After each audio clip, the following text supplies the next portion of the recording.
சொந்தங்களே, முக்கியமான ஒரு விஷயம் ஒன்று தான் நான் உங்களுக்கு சொல்ல போறேன். நீங்க இப்ப சில நாட்களா இந்த வாட்ஸ்அப்ல, ஃபேஸ்புக்ல, சமூக வலைத்தளத்துல எல்லாம் ஒரு அழகான பெண் பிள்ளையினுடைய புகைப்படத்தை போடுவாங்க.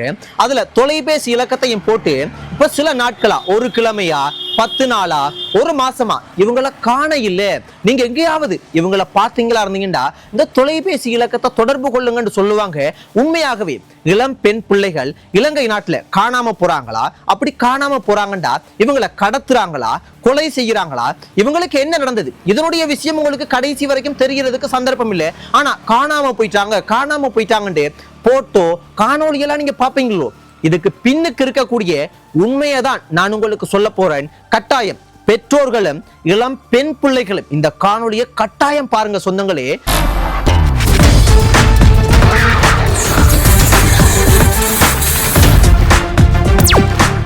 என்ன நடக்குதுன்னு பார்க்க போனோம்னா, முதலாவது இந்த இளம் பெண் பிள்ளைகள் காணாம போறாங்களான்ற விஷயத்தை நான் உங்களுக்கு தெளிவுபடுத்துறேன். காணாம போறாங்கதான், அதை நான் உங்களுக்கு போக போக சொல்றேன். அதுக்கு முதல் எனக்கும் இப்படியே நிறைய நபர்கள் வந்து தொடர்பு கொள்வாங்க.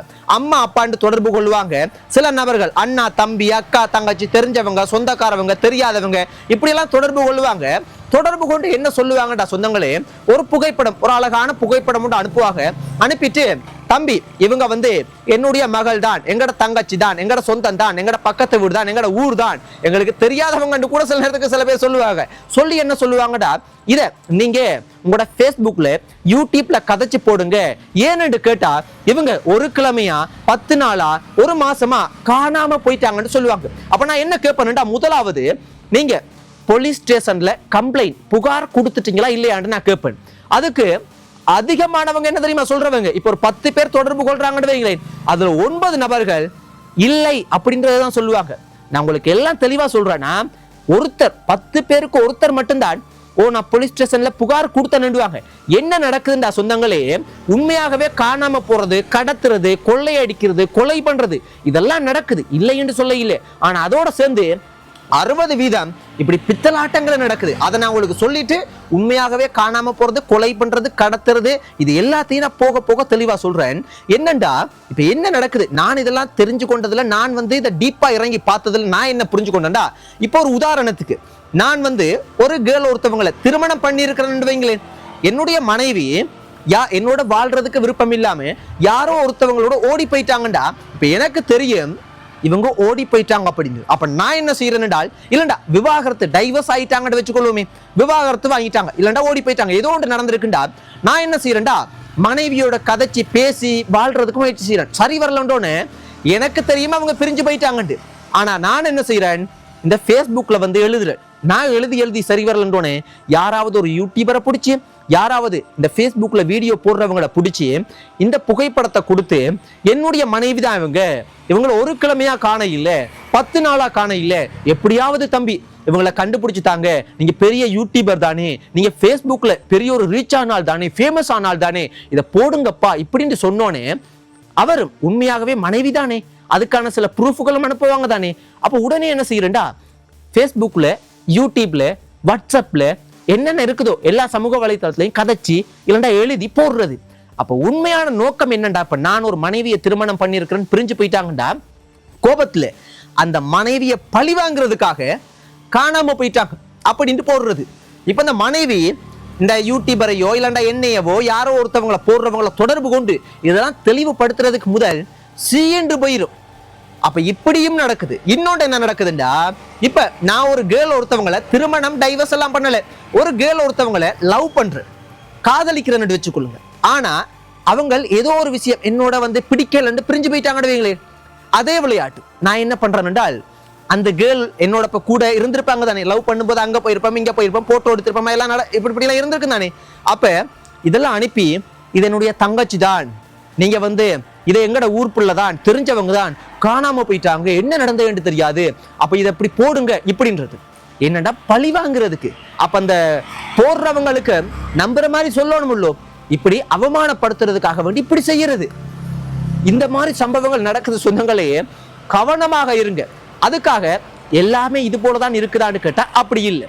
இப்ப நாங்க உண்மையான விஷயத்துக்கு வருவோம். இப்ப பெற்றோர்களும் மிகப்பெரிய விழிப்புணர்வு கொஞ்சம் தெளிவாக இருக்கணும். இளம் பெண் பிள்ளைகள் மிக மிக சின்ன சின்ன விஷயத்துக்கெல்லாம் வந்து பாத்தீங்கன்னா கோவிச்சு கொள்றாங்க. என்ன நடக்குதுண்டா, இது அதாவது பெற்றோரினுடைய பிள்ளைகள் என்னைய நேரடியாக தொடர்பு கொண்டு கதைச்சிருக்காங்க, பெற்றோர்கள் கதைச்சிருக்காங்க நிறைய விஷயங்கள். அப்ப நான் என்ன செய்யறேன்னா, போலீஸ் கம்ப்ளைண்ட் மட்டும் வந்து கேட்கறது இல்லை, போலீஸ்ல வந்து புகார் கொடுத்துட்டீங்களா அப்படியெல்லாம் கேட்கறே இல்லை. அவங்கள்ட்ட நான் இன்னும் டீப்பா கேட்பேன். என்னண்டா, நீங்க எங்க இருக்கிறீங்க, உங்களோட மகளோட பெயர் என்ன, உங்களோட தங்கச்சியோட பெயர் என்ன, உங்களோட பெயர் என்ன, உங்களோட அப்பாட பெயர் என்ன, உங்களோட தங்கச்சியோட அப்பாட பெயர் என்ன, எல்லாம் கேட்பேன். எந்த ஊர்ல இருக்கிறீங்க, அப்ப நீங்க போலீஸ் ஸ்டேஷன்லயே புகார் கொடுக்க இல்லை, இப்படி எல்லாமே நோண்டி நோண்டி கேட்கும்போது சில ஆக்கள் இல்ல கொஞ்சம் பொறுங்க தம்பி நான் எடுக்கிறேன், கொஞ்சம் பொறுங்கண்ணா நான் எடுக்கிறேன், இந்த எடுக்கிறேன், கொஞ்சம் சிக்னல் கேட்க இல்லை இப்படின்ட்டு எஸ்கேப் ஆகுறது.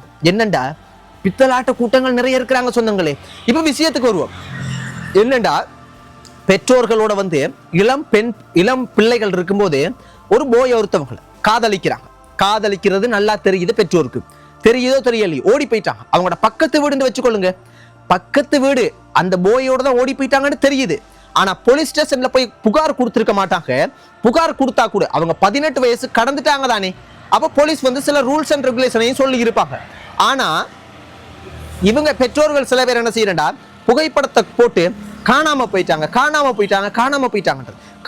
போயிட்டாங்கன்றது வேற, ஓடி போயிட்டாங்கன்றது வேற, கோவிச்சுட்டு அங்கஞ்ச போய் அங்கஞ்ச இருக்கிறதுன்றது. இப்போ ஒரு அக்கா வீட்டை இருக்கிறாங்கன்னு வைங்க, அவங்களோட சொந்தக்காரவங்களோட வீட்டை இருக்கிறாங்கன்னு வைங்க, 18 வயசை கடந்திருந்தா கூட அப்ப அவங்க வந்து இப்படி சொந்த பிரச்சனைகள், சோக பிரச்சனைகள் இதுகளுக்காக எல்லாம் ஃபேஸ்புக்ல யூடியூப்ல வந்து போட தொடங்கிட்டாங்க. அப்ப என்ன சொல்ல வரேன் என்றால், இந்த மாதிரியான விஷயங்கள் எல்லாம் நடக்குது. சில இளம் பிள்ளைகள் என்ன செய்யறாங்கன்னா, பெற்றோர்களோட கதைக்கும் போது இந்த பொருளாதார சிக்கல், இந்த சின்ன சின்ன சின்ன சின்ன பிரச்சனைகள் எல்லாம் வந்து பாத்தீங்கன்னா, குடும்பத்துல நீ உழைக்கிறியா இல்லதானே, வீட்டை சும்மா தானே இருக்கிறா, நீ உழைச்சா பரவாயில்லை, ஒரு சின்ன வேலை செய்ய தெரியாதா, அது இதுன்னு ஏசும்போது, தொடர்ச்சியா ஏசும்போது அந்த பிள்ளைகளுக்கு மனசுல ஒரு விரக்தி வருது. இந்த விரக்தி யோசிச்சு இனிமே சரியா வராது, இந்த வீட்டை விட்டு வெளியேறணும்னு வெளியேறி போகுது.